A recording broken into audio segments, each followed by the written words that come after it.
Hello जय हिंद साथियों, स्वागत है आप सभी का सत्या एक्सीलेंट यूट्यूब चैनल पे। साथियों आज हम यहाँ पर पढ़ने वाले हैं कुछ ऐसे क्वेश्चन जो कि आईटीआई फर्स्ट ईयर के छात्रों के लिए इम्पोर्टेंट है और अब तक ये जो क्वेश्चन है कई बार रिपीट हुए हैं। जितने भी छात्र आईटीआई इलेक्ट्रीशियन ट्रेड से कर रहे हैं, अभी तक उन्होंने फर्स्ट ईयर का एग्जाम नहीं दिया है, तो आप इन क्वेश्चनों को एक बार जरूर देख लीजिएगा। तो चलिए क्वेश्चन स्टार्ट करते हैं।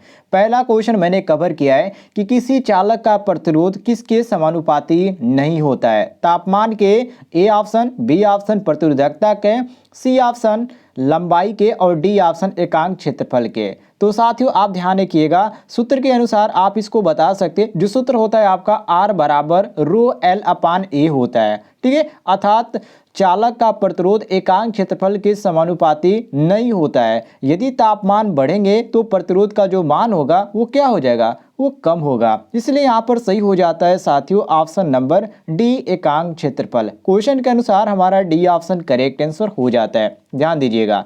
आगे बढ़ते हैं हम अगले क्वेश्चन पे, क्वेश्चन नंबर 2 पे, जिसमें पूछा जा रहा है चालक का प्रतिरोध किस पर निर्भर नहीं करता है। अनुप्रस्थ काट के आकार पर, ए ऑप्शन, बी ऑप्शन दिए गए तापमान पर, सी ऑप्शन दिए गए पदार्थ पर, डी ऑप्शन दिए गए लंबाई पर। साथियों ध्यान रखिएगा, चालक का प्रतिरोध अनुप्रस्थ काट के आकार पर निर्भर नहीं करता है। अर्थात हम कह सकते हैं कि प्रतिरोध अनुप्रस्थ काट की आकार को छोड़कर सभी पे निर्भर करता है सूत्र के अनुसार, क्योंकि सूत्र इसका होता है आर बराबर रो एल अपान ए होता है, ठीक है। तो इसके अनुसार हम इस बात को कह सकते हैं। तो ऑप्शन नंबर ए हमारा क्वेश्चन के अनुसार बिल्कुल करेक्ट आंसर हो जाता है, ध्यान दीजिएगा। आगे बढ़ते हैं साथियों क्वेश्चन नंबर 3 पे, जिसमें क्वेश्चन नंबर 3 पे यहाँ पर पूछा जा रहा है कि 1 किलोवाट घंटा ऊर्जा का मान होता है। मतलब कि 1 किलोवाट घंटा ऊर्जा का मान क्या होता है। यहाँ पर ए ऑप्शन दिया गया 1000 वाट, बी ऑप्शन दिया गया 860 किलो कैलोरी, सी ऑप्शन दिया गया 4146 जूल और डी ऑप्शन दिया गया 735.5 वाट। देखिए दोस्तों, यहाँ पर आपको थोड़ी सी कंफ्यूजन टाइप के क्वेश्चन दे दिया गया, इसलिए मैं आपको सारा डाउट यहाँ पर क्लियर कर देता हूँ।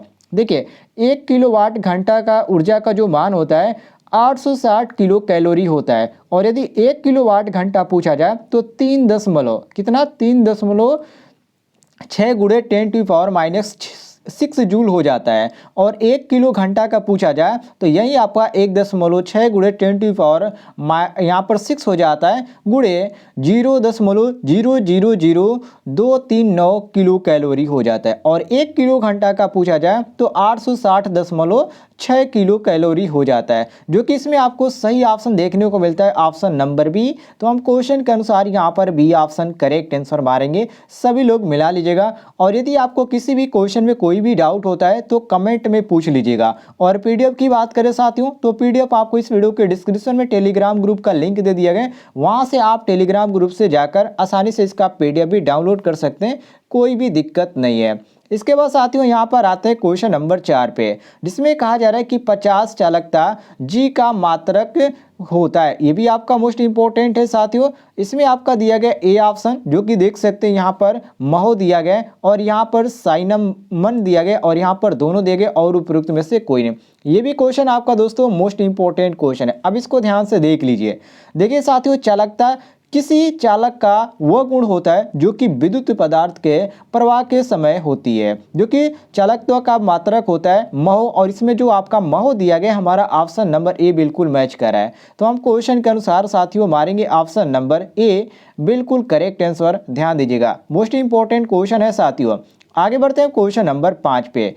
क्वेश्चन नंबर 5 भी इंपॉर्टेंट है। इसमें पूछा जा रहा है कि विद्युत चुंबकीय प्रेरण के नियम को जाना जाता है। मतलब कि किसके नियम के अनुसार इसको जाना जाता है, जूल के नियम के, या फैराडे के नियम के, या कूलाम के नियम के, या ओम के नियम के। तो साथियों ध्यान रखिएगा, जो यहाँ पर विद्युत चुंबकीय जो कहा गया प्रेरण का नियम, ये किसके नियम के जाना जाता है। ये काफी इजी है, लेकिन थोड़ी सी यहाँ पर समझने वाली बात है साथियों। ये आपका काफी इजी क्वेश्चन है। ये जो जाना जाता है फैराडे के नियम से, अर्थात हम कह सकते हैं कि विद्युत चुंबकीय प्रेरण के नियम को फैराडे का नियम के नाम से जाना जाता है। और इसके 2 नियम होते हैं, प्रथम नियम और आपका एक सेकेंड नियम होता है। तो ये आपका सही हो जाता है ऑप्शन नंबर बी, क्वेश्चन के अनुसार बिल्कुल करेक्ट आंसर मिला लीजिएगा। आगे बढ़ते हैं साथियों क्वेश्चन नंबर 6 पे, जिसमें पूछा जा रहा है क्वेश्चन नंबर 6 में थोड़ा सा ये 2 भाग में हो गया, लेकिन आप समझ लीजिएगा।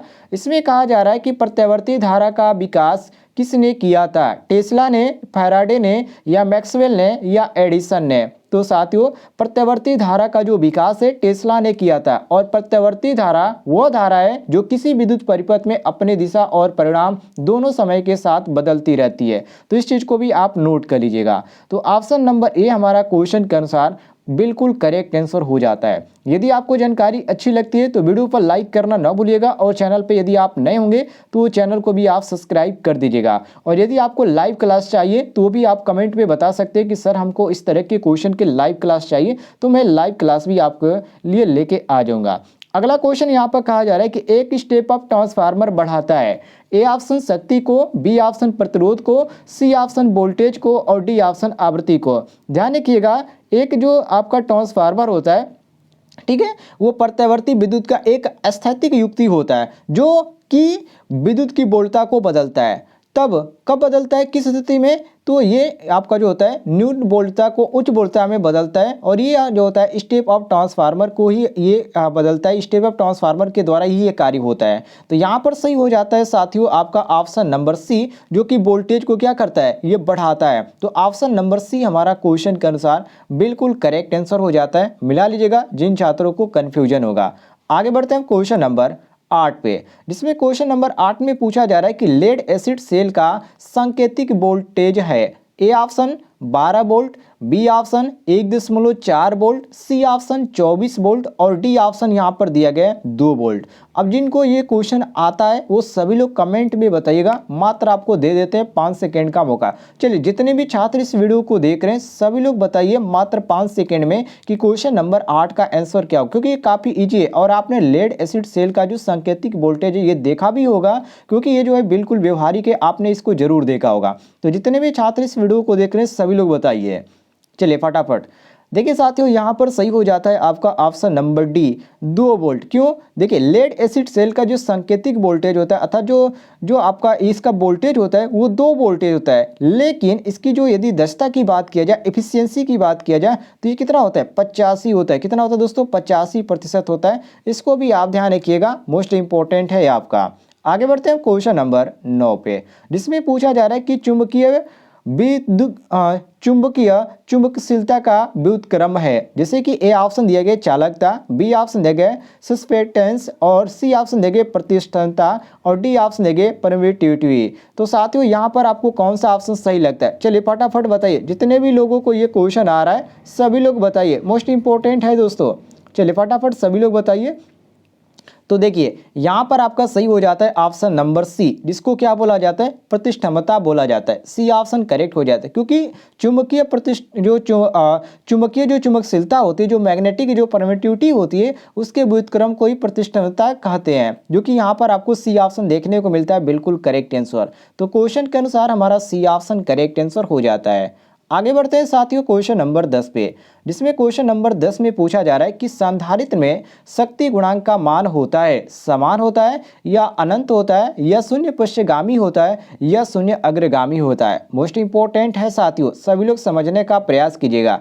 देखिए एक संधारित्र में शक्ति गुणांक का जो मान होता है वो शून्य अग्रगामी होता है। अब कहें आपका क्वेश्चन होगा कि ऐसा क्यों होता है, इसका रीजन बताइए। तो देखिए शुद्ध जो संधारित्र होता है उसमें धारा वोल्टेज से 90 अंश अग्रगामी होता है, और 90 अंश के लिए शक्ति गुणांक जो cos फाई होता है उसका मान भी शून्य होता है। तो cos 90 अंश का मान शून्य होता है, इसलिए संधारित्र में शक्ति गुणांक का जो मान होता है शून्य अग्रगामी होता है। तो इस चीज को आप नोट कर लीजिएगा। तो यहाँ पर सही हो जाता है साथियों ऑप्शन नंबर डी, क्वेश्चन के अनुसार बिल्कुल करेक्ट आंसर। उम्मीद है दोस्तों आपको जानकारी पसंद आई होगी। पसंद आई तो वीडियो पर लाइक कीजिएगा, और चैनल पर नए होंगे तो चैनल को सब्सक्राइब कर लीजिएगा। और भी मैंने क्वेश्चन बना रखे हैं और आप जाके चैनल पे देख सकते हैं, और कुछ वीडियो का लिंक मैं आपको इस वीडियो के डिस्क्रिप्शन बॉक्स में दे दूंगा, तो वहां से भी आप देखना चाहते हैं तो देख सकते हैं। फिलहाल दोस्तों मिलते हैं नेक्स्ट वीडियो में।